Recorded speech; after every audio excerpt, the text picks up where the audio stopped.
Welcome to Jerusalem Unplugged, the only podcast dedicated to Jerusalem, its history, and its people. Your host, Roberto Mazza, will bring you guests discussing their relationship with the Holy City.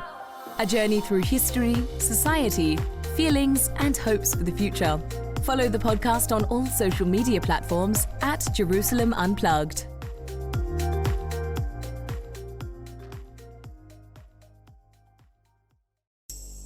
Welcome to Jerusalem Unplugged, the podcast dedicated to Jerusalem, its history and its people. A few weeks ago, I was asked by Oliver Webb-Carter, the founder of Aspects of History, the magazine and the podcast, to talk about the historical context of Palestine and Israel, making sense of historical events from the late 19th century up to the current time. So I'm reposting here our conversation, and I have edited it in order to add more material at the end, catching up with current situations and offering more insights and analysis of my views and my opinions about what's going on in Gaza and Israel. Thank you, and I hope you're going to enjoy this extra episode of Jerusalem Unplugged, meeting aspects of history. Hello and welcome to this bonus episode of the pod, which I wanted to do to give you, dear listeners, a bit of background on where we are today with Israel and Palestine. My guest is Roberto Mazza, a historian of the period of the 20th century when the Zionist movement developed and the State of Israel was formed in 1948. So today's chat covers the Balfour Declaration, the British Mandate for Palestine, all the way up to the Six-Day War in 1967. We also talk about the Holy City of Jerusalem and the leaders that came close to coexistence. A two-state solution is the only way both people can have a future, but is that even possible after those horrific terrorist attacks of the 7th of October? Roberto is the author of Jerusalem from the Ottomans to the British, and I'd also recommend Simon Sebag Montefiore's Jerusalem, a Biography. Coming up, I've got Kings and Queens of England and Britain on Saturday, with plenty more great history to come, including Winston Churchill, Romans and Goths, an SAS Origins clash with Gavin Mortimer and Tom Petch, and much, much more. Please do rate, review, and share the pod for those who want a background on the Middle East crisis, but until then I'll hand you over to myself and Roberto Mazza talking Israel Palestine.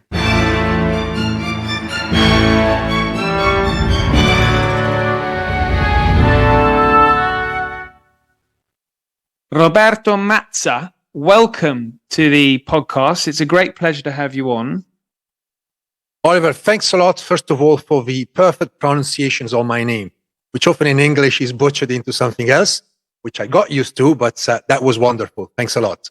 A pleasure. Well, you should see me in a restaurant in London embarrassing my wife. Oh, goodness. Yes. So today, it's really great that, to have you on, because we're going to be talking, and really I wanted to do this for the benefit of the listeners, because obviously we're in the midst of a pretty horrific time for the Middle East, Israel, the occupied territories, Palestine. And I think a lot of people probably find the reasons for where we are today a little bit overwhelming, maybe.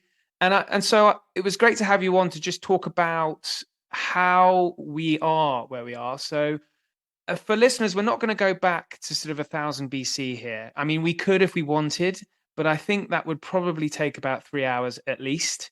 What we're going to do today is start from about 1900.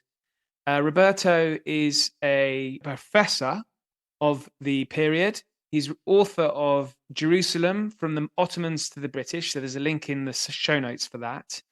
And so Roberto is going to come on and help us kind of get to where we are. It's kicking off with 1900. And really, Roberto, I wanted to start off asking, this isn't the beginning of the story, obviously, but it is the start of around 1900 in Britain. There was a growth of the Zionist movement, the idea behind creating a homeland for Jewish people. And so is that really a decent place to start, do you think? It is indeed, for two reasons. First of all, I want to highlight the fact that when we look at this period in time, whereas we have what in Europe was called a Jewish problem, I'm not entirely sure what always meant a Jewish problem, because this was a problem for the non-Jewish people as mostly anti-Semitic people, but obviously was a problem for the Jews themselves who experienced anti-Semitism. When we look at the Middle East, which was ruled by the Ottoman Empire back then, there was no Jewish problem. Jews were part of the Ottoman house, shall we call it like that. Of course, they were still considered like fellow Christians, second-class citizens. This was due to the millet system, which defined the internal structure of the Ottoman Empire. But Jews in general did not have the same experience as Jews in Europe. So it's not a surprise that it's in Europe where at the beginning of the 20th century, so the beginning of the 1900s and earlier, even at the late 19th century, when you see the birth of nationalism within all of the nationalist movements, whether in Britain, in Germany, in Greece, in Italy, and so forth, you also have Jews who began to see themselves as being part of Europe, but also with an heritage that connected to the ancient land of Israel, Eretz Israel in Hebrew. That's where you see the birth of various forms of Zionism, as then later was known. So different ideologies about what is Jewish identity. Is it a religious identity? Is it a cultural identity? Is it an identity that should be developed in Europe and maybe exported with people back to the land of Israel? These all competed, coexisted at the same time. So there is no such a thing as a one form of Zionism that developed towards the end of the 19th century, beginning of the 20th century. But there are various forms, and certainly one is of famous Herzl in Vienna, who wrote this famous book, the Judenstaat, the Jewish state, which is sort of a book that talks about the idea of creating a Jewish entity somewhere. It doesn't necessarily say in Palestine, but the idea was to create a state. But as I said, there are others who are for more a rebirth of a cultural identity. Besides, one thing that was very clear to many, most of these Zionist thinkers were not thinking about moving all of the Jews, whenever they thought about it, to Palestine, but mostly to remove those Jews that suffered violence at the hands of the rulers, particularly in Russia, because of pogroms, back to Palestine or somewhere that was safe. So it's quite interesting because most of the Zionists in Britain, in France, in Germany, or in the Austro-Hungarian Empire, they didn't see themselves as those that should have benefited from moving somewhere else. They were fully integrated Jews, or at least this is what they thought about themselves. Obviously, later on, we saw how history unfolded, and we see that a lot of people still, saw Jews as separate entity. But they really wanted these Jews mostly in Russia, the Pale settlements, in particular, to be removed from the dangers of their lives. And so this is where you have this emergence of various forms of Zionism. As I said, some were more focusing on cultural identity, some of a rebirth of a language, of sort of this idea of a new person, the new Jew, and others also thinking about, more in practical terms, how do we solve this Jewish problem? How do we send these Jews that are constantly under threat somewhere else where they can be safe? And so that really solidifies behind a letter that's written to Lord Rothschild by the Foreign Secretary Arthur Balfour, where this is really the first great step of the establishment of a Jewish state. It is indeed. And what you're referring to is known as the Balfour Declaration, which was issued on November 2nd, 1917, even though the letter itself had been in the making for months. The first documents highlighting the sort of ideas behind the Balfour Declaration, the first drafts, go back to May 1917. So it took quite some time for the British government actually to put together this letter. The letter was published on November 2nd, 1917, which accidentally or incidentally coincided with the date of the Russian Revolution. So eventually it was published once again a few days later. Later on, this also created, birth of conspiracy theories. And, that's another story. I'm digressing, and I'm not going to delve into that.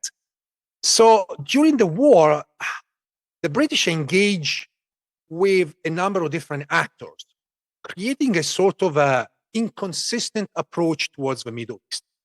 There are these sort of free agreements or exchange of letters that occurred throughout the war. So first of all, the British engaged with Sharif Hussain of Mecca in 1916. And essentially, they promised Sharif Hussain, who we need to remember, he was an Ottoman subject, so essentially an enemy, but the British promised a land for the Arabs, a state, with even some borders, ideally lines that could have been drawn on a map in exchange for a rebellion against the Ottomans that eventually materialized, but only later on, famously led by T. Lawrence of Arabia, and of course was a very different rebellion in nature than the one that was originally planned. At the same time, a few months later, the British began engaging in a conversation that then became the infamous Sykes-Picot Agreement with the French. Of course, they never bothered to tell the French that they were already engaged with the Arabs. But with the French, they carved out the Middle East, creating a map that later on became the basis for the map of the current Middle East. In 1917, then they start engaging with the Zionists, promising a national home for the Jewish people in Palestine. So inconsistency upon inconsistency. Now, at the bottom of all of this, there's also another misunderstood and little studied document, which was produced in 1915, which is called the De Bunsen Committee. Now, this is very interesting because this was an interdepartmental document. So essentially, the British cabinet brought together experts from different departments, creating scenarios for the future of the Ottoman Empire, from the most optimistic, we're going to win the war, to we're going to lose the war. What is interesting, in every possible scenario, they had ideas about how to deal with the future of the Middle East. And in every scenario, the Ottoman Empire was almost gone. And the British saw themselves as a powerhouse in the region. So that speaks volume about also how the British saw themselves in a possible future in the region. It's always important to remember this document remained closed in the archives until the late 1960s. And, so it's only in the last few decades that really historians began to look at this and try to make sense of, what was that the British were trying to think about the Middle East. What is interesting in general, that up to the Balfour Declaration, Palestine was never an issue. Or if it was an issue because of the Christian holy places. But there is no coherent thinking about the Jews or the Zionists. So there is no such a thing as Palestine becoming a land for the Zionists or for the Jewish people. This is only happening in 1917. And this is happening mostly because of the necessities of propaganda and, once again, stereotypes. So anti-Semitism. So they start engaging with Chaim Weizmann. Chaim Weizmann was the leader of the British Zionist Federation in Britain. He was a professor at the University of Manchester, originally from Russia. And he had access to the highest echelons of government. And I think there were cabinet members, weren't there, Roberto, in the British government who also believed quite strongly in the Zionist movement? Absolutely. And that's the other side of the coin. There were a number of cabinet members who were mostly imbued of religious ideas, picking up from non-denominational churches, Balfour himself, certainly later on, other individuals who basically were supportive of Zionism for their own religious ideas, but also because they saw the Zionists as the perfect people to place in the Middle East. They're white, they're Westerners, they're Jewish. So there's also a difference, but they can and they could have been the perfect middleman in a future British Middle East. And this is a current thinking of the early 20th century. This is nothing new, but certainly the British were able to take all of this kind of racial discourse into the Balfour Declaration. obviously the Balfour Declaration has also a history which goes beyond the borders of Britain. We know that the letter was sent twice to President Wilson in America for approval. Zionist and British officials traveled to America also to push this idea of promising the Jews a land in Palestine, and certainly they found, I would say, a good support. Not all American Jews were supportive of Zionism at that time, but certainly certain leaders were, and they embraced the idea of supporting a Jewish entity, a national home in Palestine. So this is a document that was not created by accident. It was not created in a matter of a few days. It was not just the byproduct of war propaganda, but it had deep roots. It was carefully thought. And at the same time, when you read the text, it's so vague that really shows that the British were making a promise, but they were not really fully committing, really. They promised a national home for the Jewish people in Palestine. And at the same time, they made it clear that the civil and religious rights of the local population should have been respected. But the key point of this document is that in the document, they highlight the fact that the national rights of the Zionists should be promoted, whereas they never mentioned the national rights of the local population of Palestine. And this is where the major problems, eventually began. And also the very fact that the Zionists later on were able to cash in, on the promise made by the British, and they used the Balfour Declaration as this letter, this promise that was made. And often they went back to, members of the cabinet, members of the British mandate, so the governors, to say, you promised this to us. Now you need to keep your side of the promise. Whereas the Palestinians didn't have this kind of power to go back to the British and saying, well, this is our land and you promised to someone else, and what are we going to do, right? So really, this is a crucial moment in the history of this conflict, really. And in the wake of World War I, we have the Treaty of Versailles, which establishes various mandates, one of which is Palestine. And Palestine, in the mandate of Palestine is a little bit larger than one perhaps recognizes. Palestine, for our listeners, are probably going to get a bit confused between Israel, Palestine, Palestine, Israel, because the two almost blend into each other. But the mandate for Palestine, as it was given to Britain in 1923, is much larger than the state of Israel today. It sort of spreads into Jordan, doesn't it? And so once the British have the mandate, was their plan really to try and almost be, given what you've just gone through, almost create a sort of halfway house so that there could be some kind of living space for both groups of people, both Palestinians and Jews who had settled there? I would say there would be something that would surprise me if one day we're going to have documents suggesting that the British had that kind of thinking. The British really didn't, that they acknowledged from the very beginning the inconsistencies of all of the promises. And that's the reason why the original mandate included also what nowadays is Jordan, and eventually was separated, because then the kingdom of Transjordan, the Hashemite kingdom of Jordan, was given to one of the sons of Sharif Hussein of Mecca, as a way to fulfill that promise that an Arab state would have been created after World War I as a result of the Arab rebellion. And so, you immediately have the creation of an artificial state, which never existed before, really. And at the same time, the British also created the borders of Palestine, which correspond to the borders of Israel today, mostly, obviously, with the Golan Heights that used to be part of Syria. Now they are part of Israel. But even those borders were totally artificial. There's never been an entity called Palestine within those borders. Palestine was the name of the region under the Ottomans, under the Arabs, under the Romans. It was certainly known as Eretz Israel, so the land of Israel, by the Jewish people, but mostly also known by the various regions, Judea, Samaria, and so forth. So, there's a lot of artificial naming out there. Palestine was sort of the most common name, and the name that would resonate with almost everybody.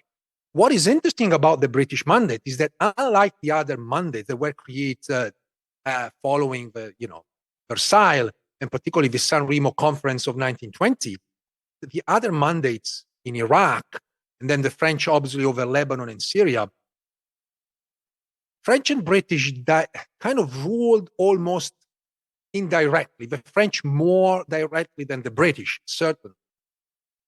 But Palestine became directly ruled by the British through the presence of a governor, and there were no signs that were really going to grant any independence or at least autonomy to any of the groups. And that's also part of the conflict, because obviously the Palestinians are pushing for autonomy and independence, and the Zionists, again, while the Zionist and Jewish population is growing in Palestine, they keep pushing the British for independence, for the creation of that Jewish entity, which was understood as a state that was designed as a promise in the Balfour Declaration. And in a sense, that battle was won when the mandate was established. The Zionists were able to have the Balfour Declaration inserted in the mandate, which made it legal. So again, the Zionists were able to push through the Balfour Declaration within the mandatory system. And now what was a promise published on every newspaper on November 2nd, 1917, a promise made by a member of a cabinet, Balfour, Lord Balfour, Arthur Balfour, to Rothschild, who was a banker. He didn't have any official capacity really. And yet now it's part of a mandate. It's literally at the beginning of a mandate. And so here it is, and it's legal. And this is how the Zionists then start building up a parallel government in Palestine. First through the Zionist Commission, which was established right after the British took over in 1918. And then with the establishment of a mandate, the Zionists built up a parallel government known as the Jewish Agency, which really comprised of a health department, educational department, trade, commerce. Essentially, they were building up a state in the making, just waiting for the British to go. So we then get World War II, where there's action taking place across the Middle East. But I guess the demands for a state are almost suspended until the end of the war.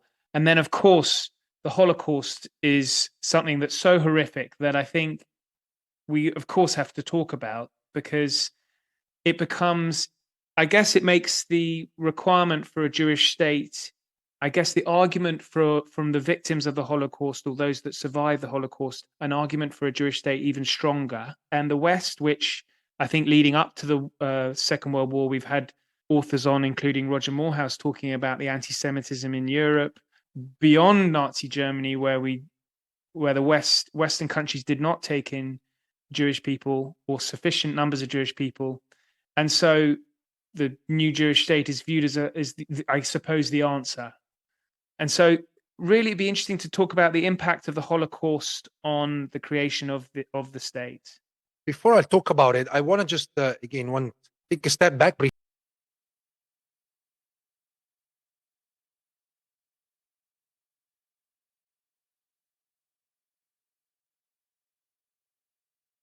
Zionist immigration into Palestine, which eventually the British acknowledged was a problem. And at the same time, obviously, we have the rise of anti-Semitism throughout Europe, particularly in Germany, with the takeover of the Nazi Party. We have riots, massacres in 1920, in 1929, the Arab revolt against the British, which claimed the lives of thousands, both Palestinians, British, and Zionists. And eventually the rebellion was put down by the British with brutal measures. But it's also true, as a good friend of mine, great historians, Hillel Cohen says, we need to look at the periods in between. The periods in betweens are very interesting, because that's where people try to make sense of what happened. And there's a lot of going on. I mean, there's a lot of exchange of ideas. Is there a way to coexist together? There are some Zionists who start engaging with the idea of almost Arabized, learning the language, and more Palestinians are trying to see whether are there opportunities working with the Zionists. So, there are ups and downs. But at the same time, you have these nationalist ideologies that are becoming stronger and more radicalized. On the Zionist side, you have, Vladimir Jabotinsky, who then became the leader of this, right-wing movement, which essentially is the forefather of the current Likud party, the Beitar movement. Essentially, the idea was, if we want a Jewish entity, we need to get rid of the Arabs. And on the other hand, you have, strong nationalist Palestinians who began also to preach the idea of we need to take weapons and arms to remove the Zionists from it. But, these are, back then, extremes or edges. There's still a lot of going on. So we really should look more at the larger belly and not the tip of what's going on. And then, of course, World War II starts. And what is interesting about Palestine is that it was fairly well insulated from the conflict. Right at the beginning of the war, the British occupied Lebanon and Syria, kicking out the French out of there as soon as France fell to the Germans. Obviously, the British were already in Egypt. So essentially, Palestine was insulated, and it was a key area because through Haifa, you have the pipelines coming from Iraq providing oil to the British. So those had to be protected.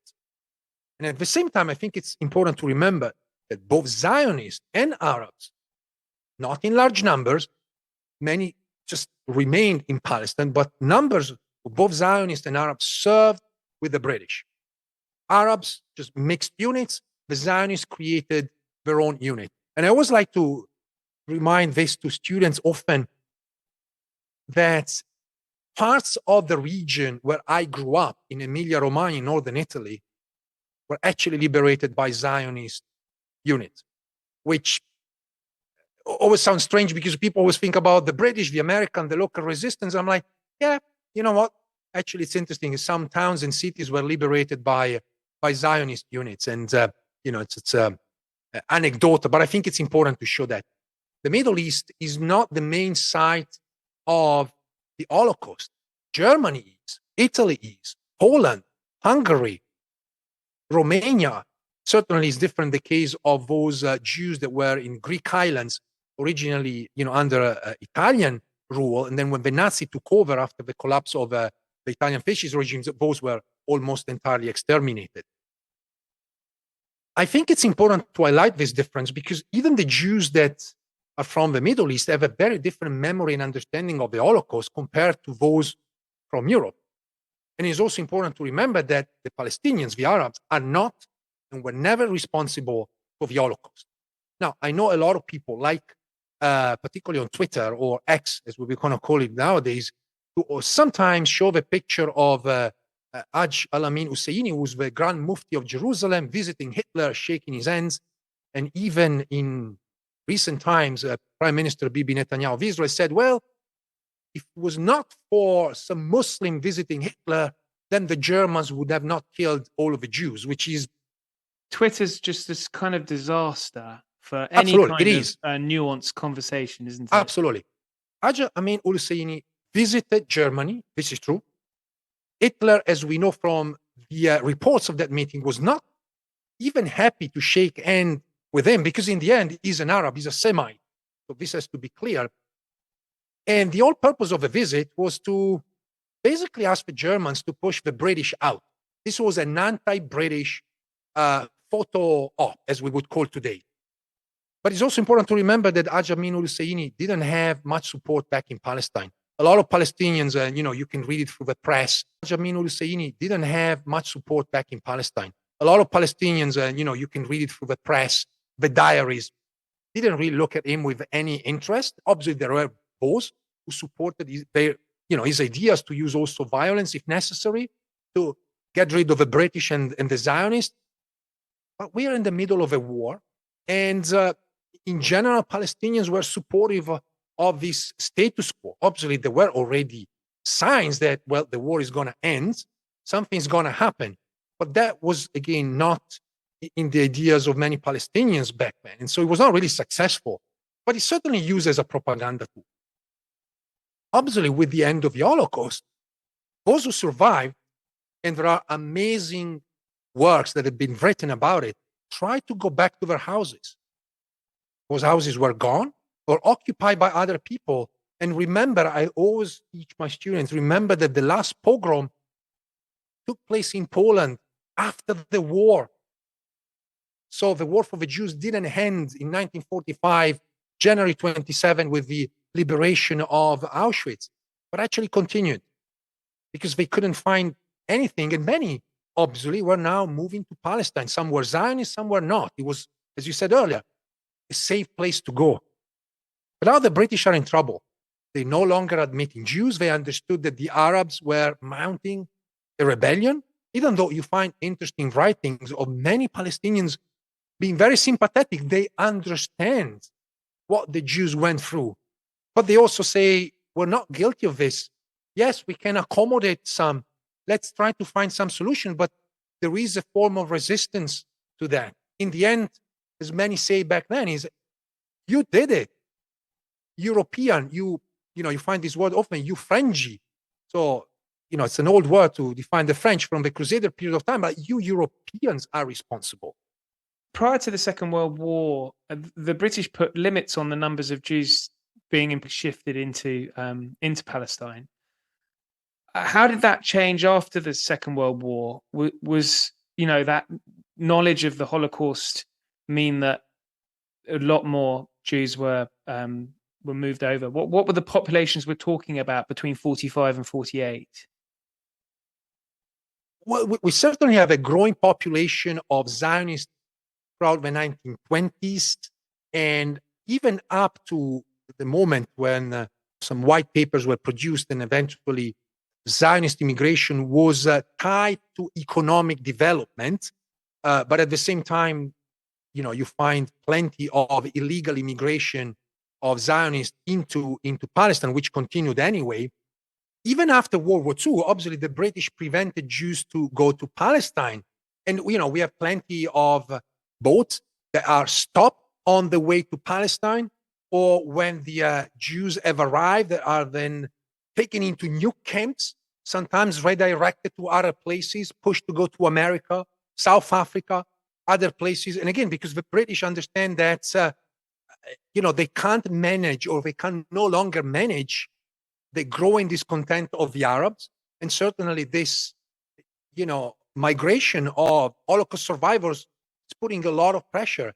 I should mention there are, sorry to interrupt you there, Roberto, but I should mention really that there are terrorist attacks on the British troops in this period, aren't there?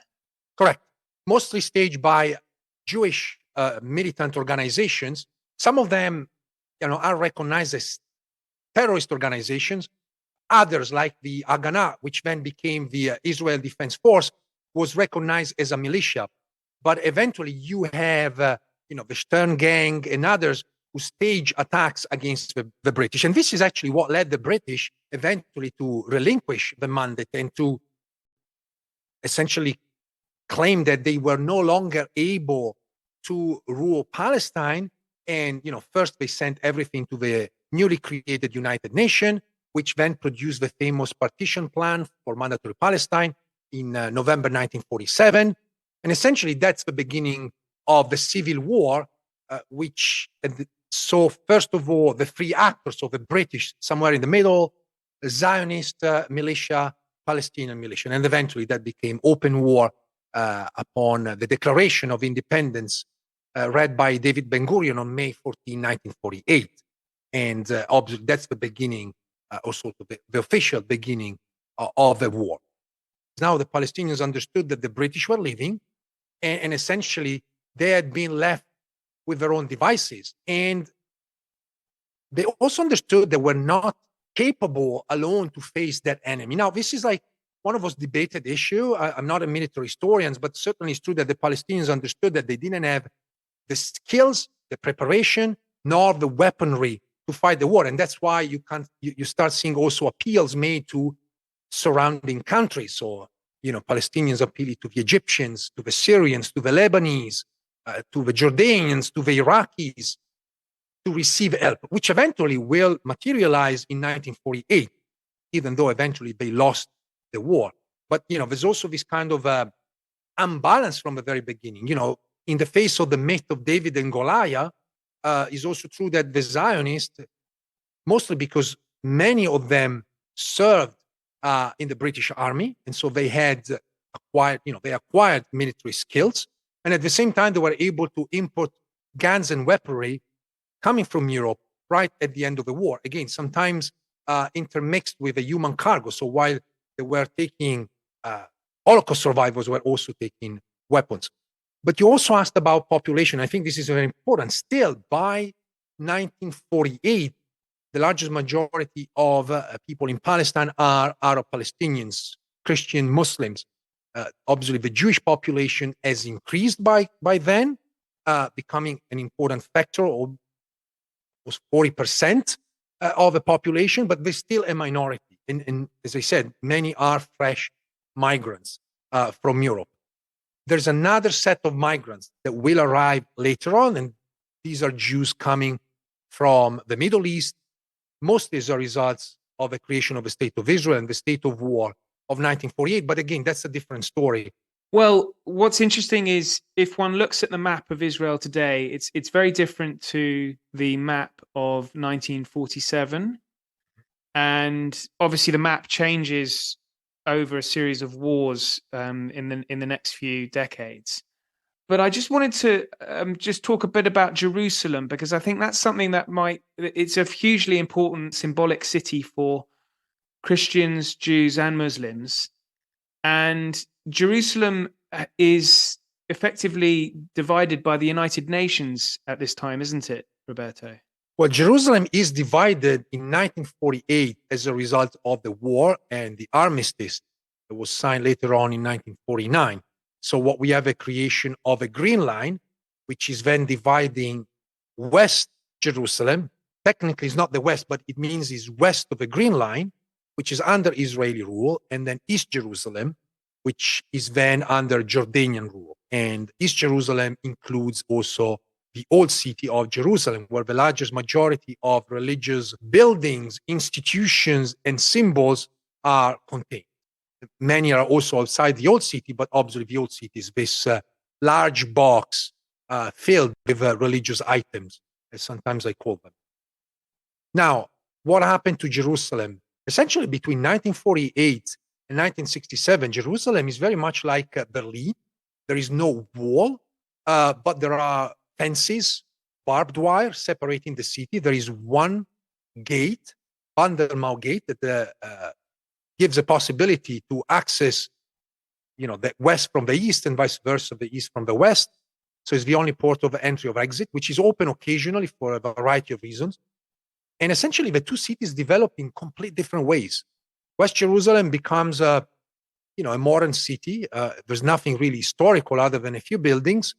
Many Israelis settled down over there, mostly secular at the beginning. Then you have a growth of religious Jews coming to live close to what is the main site. And at the same time, East Jerusalem is under Jordanian rule.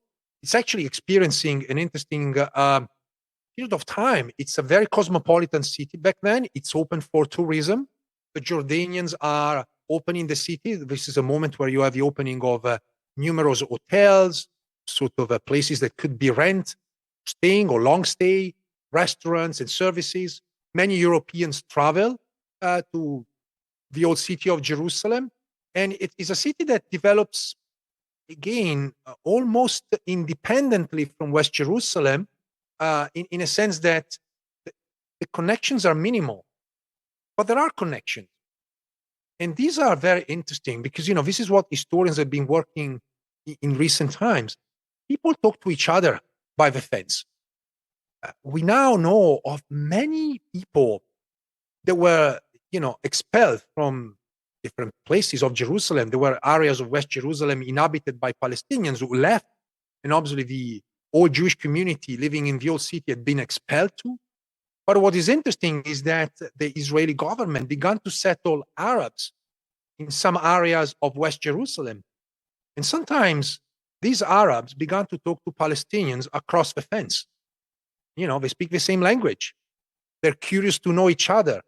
And, these are, again, anecdotal, but they're very important elements showing that there is a fence, there is barbed wire, but the city is not entirely isolated from each other.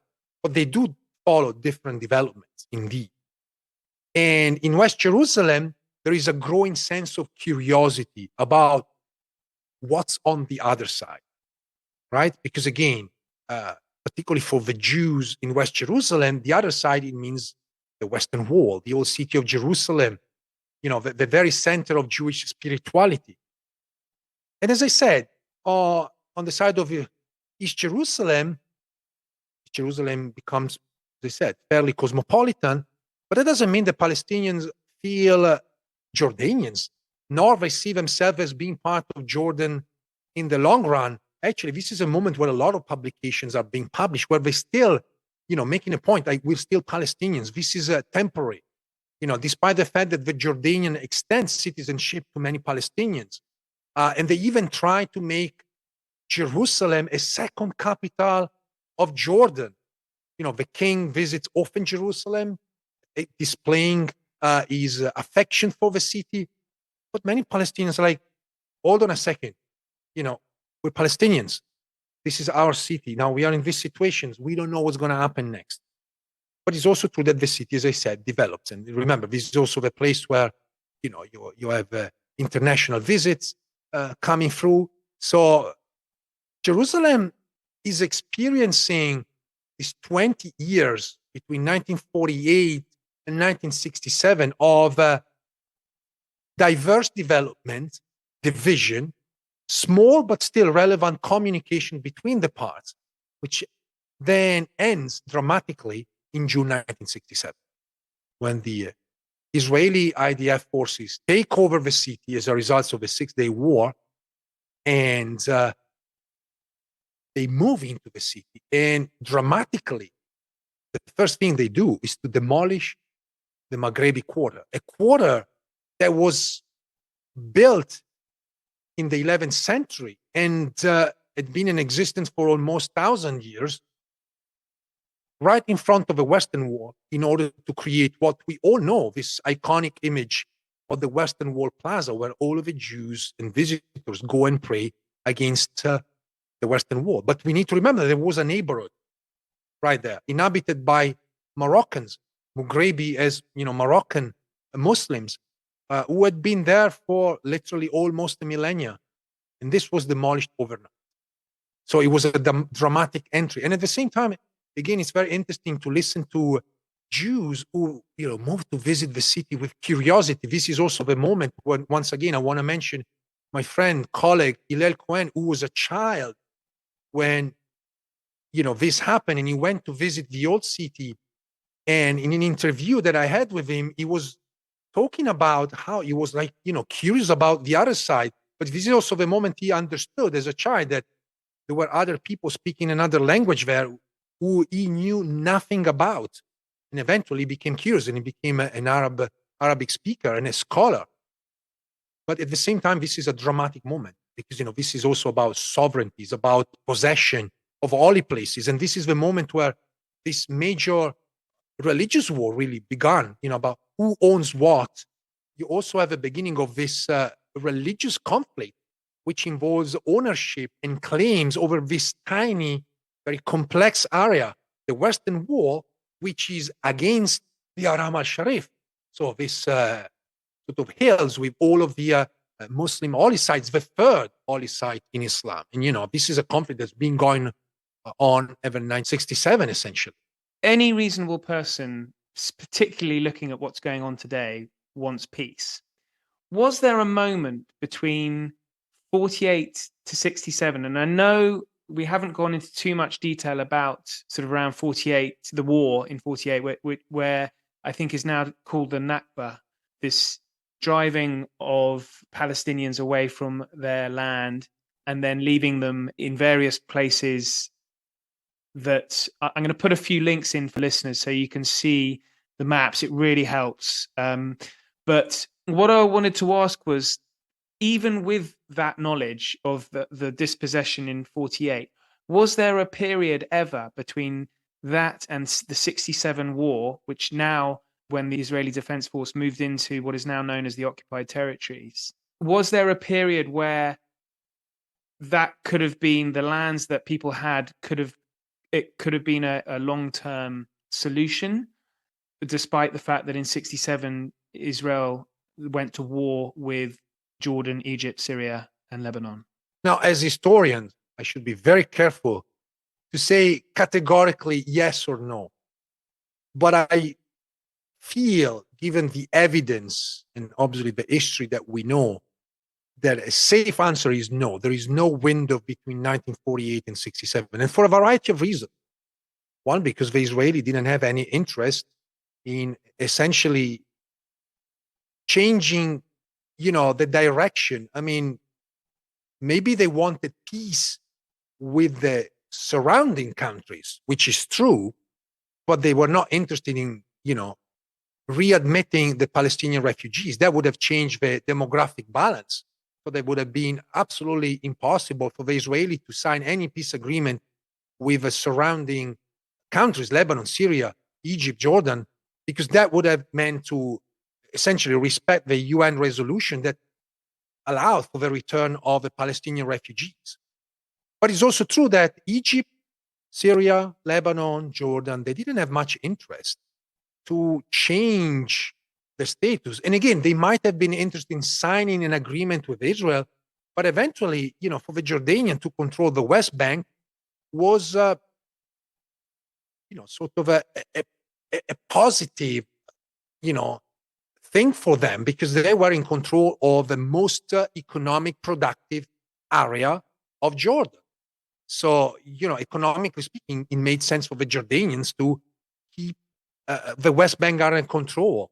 Now, maybe the Egyptians could have released Gaza somehow. It was far away from the center, but even the Egyptians had their own interest not to give away Gaza. In the end, why giving it to the Palestinians? Why creating a new entity where you can actually have this highly populated area, not as of today, but certainly still a highly populated area with access to the Mediterranean, a little bit less complex area than the rest of Egypt, and very close to an enemy, Israel, not in the desert, like, a border in the Sinai Peninsula. So there are a variety of reasons why there were no windows. In fact, if we're talking about windows, you have more and better windows during, the Mandate period, where again, different ideas were developed, where dialogue was possible. And there are, again, historians. One is an Israeli historian working in Britain, Yair Wallach, who's really working on these Zionist voices, obviously then disappear from the mainstream discourse, who were trying to find bridges, to suggest the idea, well, we're here, we need to Arabize, we at least need to learn Arabic and deal with our neighbors, not only because they are the majority, because we need to live with them. But then all of these voices were pushed away, and forgotten really in history. So they have become liminal, marginalized voices, but they're very important, showing that there were windows. And the same time is true with a number of Palestinians who understood, that there were possibilities. And then the next window is very much in the 1990s. So we have to go to Yitzhak Rabin, who understood that war was no longer a possibility. But we also know what happened. He was killed by a Jewish extremist who obviously understood the opposite, that war was the only, and violence was the only way to keep the Palestinians in their place. So there are not many windows. And that's one of the problems.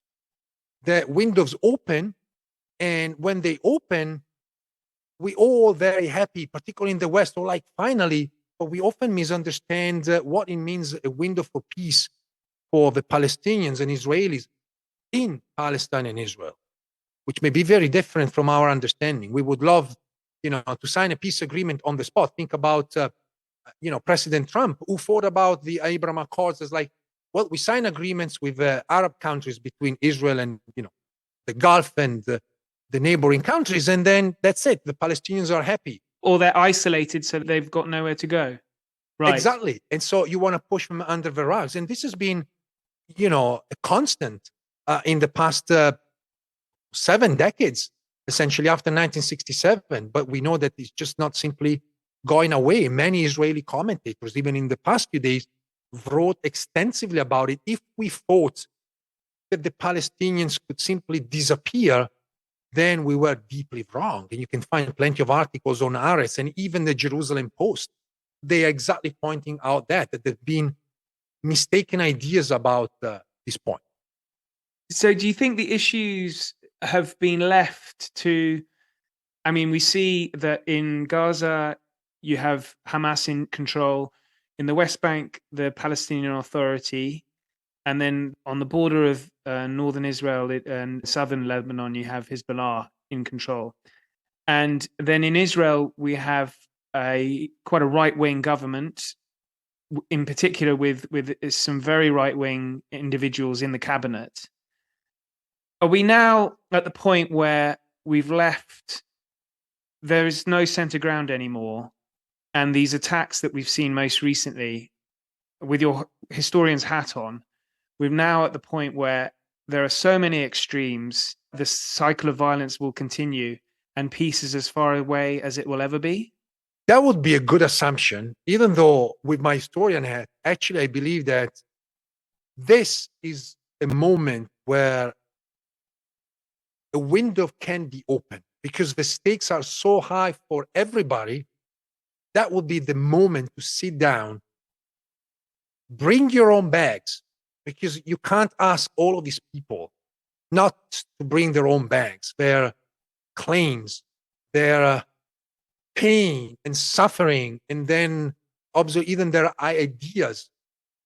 Bring the bags, but sit down around the table because the stakes are so high that everybody's going to suffer even more. But that requires an act of faith, right? And it's very hard to ask of someone who's so involved in warfare, whether it's the Israeli government or Hamas, to take a step back and say, now it's the moment. And again, we have examples not a long time ago when, after the Yom Kippur War of 1973, the then president of Egypt, Sadat, simply got on a plane in 77 and flew to Jerusalem. And the Israeli didn't know exactly what was going to happen. There were even reports that said, well, this is an attack. He's coming with bombs and military, inside the plane. So this is a Trojan horse. They didn't know. And eventually Sadat paid with his own life what it did. He just changed the rules of the game. He knew that at that moment, no one could have started another war against Israel. And despite the tensions, that everything suggested that was not the right moment, he did it. So it literally took the rules and just threw them in the bin. But Roberto, you're right. This maybe at the moment of extremes and where you think there's no hope, it's the time for someone to step forward. But you've mentioned Sadat and Rabin, both of whom were assassinated. This is always going to be a risk for any leader on any side who wants to take that risk. It's almost inevitable. I mean, again, as historians, I believe that there are always endless possibilities. Nothing is predetermined. But history tells me that often those leaders that chose difficult paths, unusual paths, unorthodox paths, many times ended up paying with their lives. I mean, think about all of the leaders of the civil rights movements in America, JFK himself. I mean, you have plenty of these examples. So if you are a leader and you're thinking to change the rules, I'm sure you know deeply in your heart that what may happen is that you're going to pay the ultimate price with your life. Is it worth, right then, to think about it? And again, this is about leadership. If you're a true leader, maybe you want to think about it. This is not about me and my life. This is about the greater good. But when you look at the people involved nowadays, honestly, I don't see anybody with that kind of courage and bravery, nor on Hamas side, not Prime Minister Bibi Netanyahu.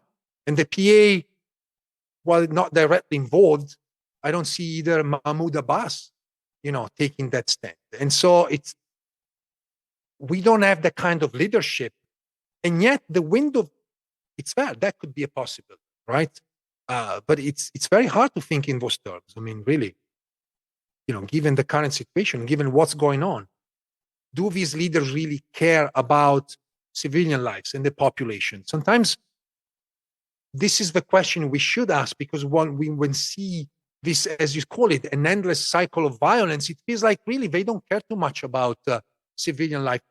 As historian, with my historian hat, I'm very much reminded of World War I, where you had this military leader and political leader sitting in Germany, France, and Britain, sending hundreds of thousands of young soldiers to die on a single day for a useless battle. So I know it's a tough comparison, but sometimes this is the way I feel as a historian. Well, the problems of the Middle East by far outlasted the length of the First World War, and tragically so. This has been a really fascinating chat. From what you've just been saying, there is a window, but we need a leader or leaders to step forward, and there doesn't look like there are any. No, it doesn't. As this recast that was recorded in October and is now published in December, just want to add and reinforce my last thought with Oliver. Reflecting upon the actors involved, the Israeli government, Hamas, the Palestinian Authority, then it feels that these three are all run by middle-aged men caring about their own interest only. Bibi Netanyahu, Itamar Ben-Gvir, Bezalel Smotrich, they only care about their political goals, survival and expansion of Israel control over the West Bank and Gaza. Similarly, Hamas has a vested interest to survive and perhaps revive in some form and shape their projects to establish a sort of Islamic entity in Gaza. Besides, remember, that is exactly what Hamas asked a few years back to Bibi. We will not shoot rockets, let us live here and, establish our own recognized Islamic government.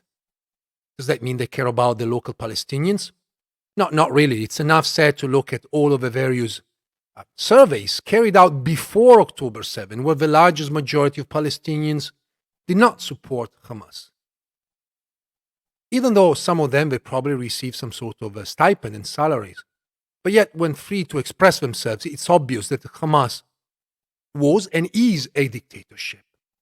And as well, when we think about the PA, the Palestinian Authority, a rotten form of government that had become some sort of a pariah of what it could have been, also because of the work of Bibi in diminishing the power of this institution, but also because of the fact that Abbas has become in time a dictator himself, someone who tried once to call for elections, but I would say that probably happily canceled them, even though he was pushed by mostly Israel and the Americans to do so. But the reality is that he's enjoying his own power, and many are obviously, benefiting from this sort of institution. How do we get out of this, right? Here we're talking about the lives of millions, in fact, of women, children, men, future generations to come. And the politics is discussed among men who only care about themselves. And while maybe out there they're using rhetoric, which sounds very powerful to their own audiences, the reality is that once again, they only care about themselves. There were a number of questions about Gaza and the history of Gaza. And as I said, I would definitely refer to other historians, Dotan Alevi being one of them, and those of you that may have access to Arabic and knowledge of Arabic, certainly the old book by Arif al-Arif, Tariq Gaza, who is, an interesting history of Gaza, written during the British Mandate. That it's a fascinating book, but certainly provides a lot of interesting information about Gaza and the people of Gaza. But I want to just focus on the question of Gaza and the Gaza Strip, because that came out in a number of questions. And I want to remind listeners that the concept of the Gaza Strip is connected to 1948. There was no such a thing as Gaza Strip before 1948. It's because of the Nakba that we have the creation of this small strip of land. And Gaza somehow had become this entire area. But, there are other villages and towns. And now, given the events, the current events, probably people have become more familiar with different names around the Gaza Strip, not just Gaza City. And I think this is important to highlight because, again, it tells us about, simplifications, lack of understanding. particularly in relation to who are Gazans, and the fact that many were surprised to hear that there are refugee camps like Jabalia camp in Gaza, and these were all refugees that came originally during the Nakba from Ashkelon, Ashdod, Sderot, so surrounding places, and they all found refuge in Gaza, and that eventually became Gazans themselves, but they still live in those refugee camps. So not only the geography of Gaza changed as a result of the Nakba, and so now we have a creation of a Gaza Strip, but we also see a major demographic change where we have the influx of all of these Palestinians who are not necessarily connected with the city of Gaza in the previous period. Gaza acted as a regional center, but it's actually true that most of these people were more attracted by, Jaffa. So at some point we also have a shift, in kind of local cultures, that was more Jaffa-oriented, and now after 48 become obviously, out of necessity, more Gazan-oriented. So I just wanted to, end with this kind of distinction because I think it's important and highlights the complexities of the region and also our understanding of the history of Gaza, the history of the Gaza Strip, and also the history of the local inhabitants. Roberto, this is absolutely fascinating. Thank you very much for your time. Thank you for having me. It's been a pleasure talking to you. Thank you very much for listening. If you have any questions or comments, you can get hold of me on X or history@aspectsofhistory.com. Please do share, rate and review. But until then, thank you and good night. Thanks for listening. If you enjoyed this episode and you'd like to support the podcast, please share it with others on social media or leave a rating and review. To catch all the latest, follow us on Instagram, Twitter, and Facebook @Jerusalem Unplugged. Thanks, and I'll see you next time.